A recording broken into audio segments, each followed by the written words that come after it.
Hi, this is Yuxi from Bocconi. Today, I'll be presenting a research together with Giovanni, where we want to identify the causal impact of the previous 2008 economic crisis on the mental disorder admission in Italy and whether there is a socioeconomic gradient behind this effect. And along with other papers together with Alexandra and Simone, we decided to present this one given its relevance to, let's say, the aftermath of this current pandemic that is still ongoing. And this is especially policy relevant because the COVID-19 has brought about quite a shock on to harm the mental health of the population in most of the countries. And with the increased social isolation, the sense of grief and fear and the grim economic prospect, we can reasonably expect potential mental illness to escalate. And plus, individuals with already existing conditions and mental illness may face challenges or already are facing challenges in access to care and service continuity due to the interruption of care. So we think that this paper's finding will be especially relevant for the socioeconomic crisis that follows this pandemic. And now going back to the actual paper, we focus on the previous 2008 economic crisis, which indeed has prompted in the literature a stream of studies that assess the influence of crisis or austerity measures on mental health incidents or suicidal rates, behaviors in Europe and in many other countries. However, we've observed that very, very few studies have attempted to establish the causal impact and to understand the socioeconomic gradient behind this relationship. So our objectives are twofold. One is to measure the impact, the causal impact of crisis on severe mental disorder admission in the Italian context, and then to assess the differential impact. So in order to measure these empirically, we merged three different sources of data. The hospital discharge data where we obtain our outcome variable, which is the affective disorder admission rate. So affective disorder, or sometimes called mood disorder, is a subgroup of psychiatric disorder that are often used in the literature and also has the highest volume in our data set. It kind of involves a sense of extreme sadness and hopelessness, anxiety, and is more appropriate in our analysis for inpatient admission because they capture more the acute cases, while for more substance abuse or counseling, people rarely get hospitalized. And this disorder include a bipolar, major depressive disorder, and manic disorder. And we also obtained an unemployment rate and population size from the Istat Italian website. And we merged it further with the income level data, which was originally at the municipality, and we aggregated everything into the local labor system level, which are levels that are characterized by similar labor market structures. So some of the descriptive, so we analyzed the data from 2007 to 2015, so 9 years of panel. We have on average yearly admission at the local labor system level, about 77 patients per 100,000 residents, among which most of them are in mid-age, so on average they're age around 43, with hospital stay of 13 days.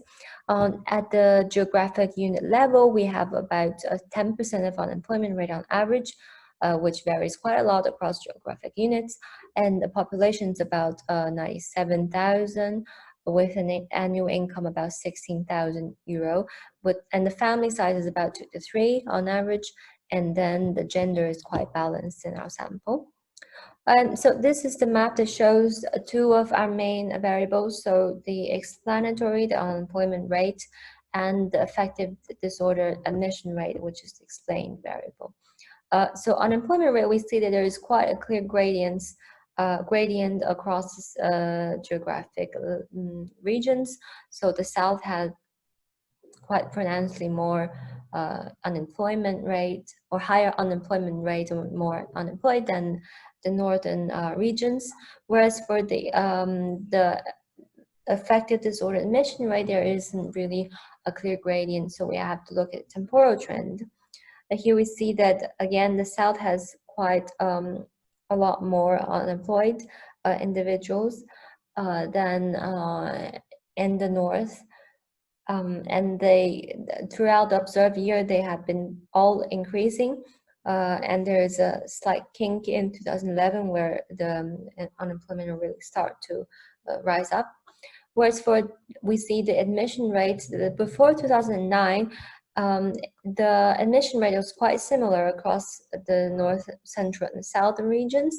But in 2009, the Southern region has experienced quite a jump, whereas the other regions are they experienced quite a moderate trend.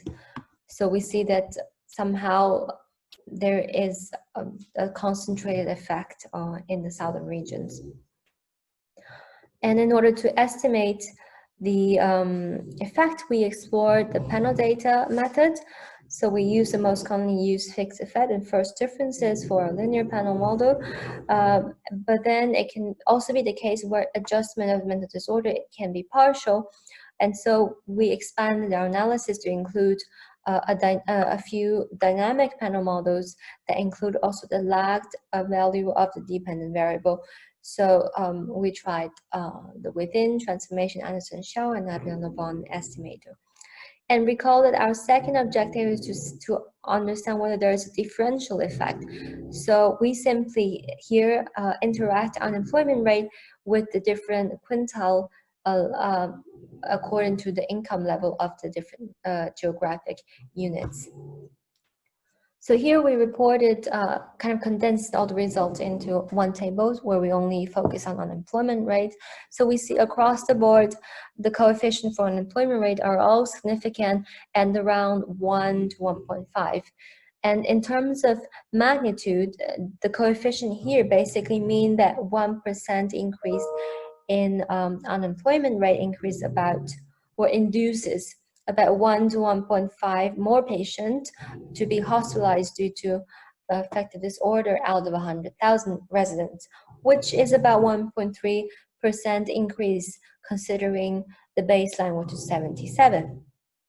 And this magnitude isn't so big, but considering that these are inpatient admissions, so we're not really capturing all the mental health cases that are coming for only counseling.